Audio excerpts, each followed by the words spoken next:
However, his morale was very high, and he was very much determined and committed to continue the resistance movement in occupied Kashmir.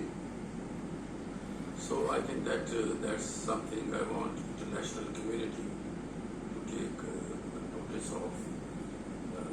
That India, who claims to be the largest democracy in the world, who believes that they are the secular state, but what they are doing in Kashmir, not human rights violations, warmongering, killings, rapes, everything else.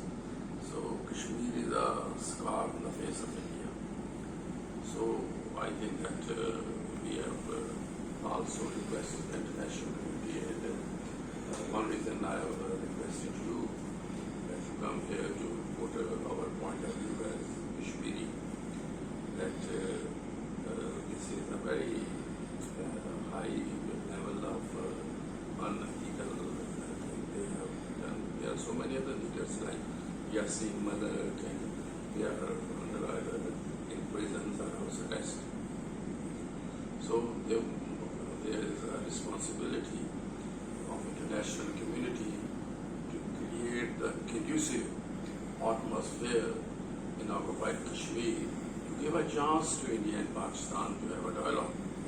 And then further maybe intra-Kashmir dialogue, which I am pursuing for quite some time, that both sides of Kashmiri leaders should meet and discuss, so that because we are the sufferers.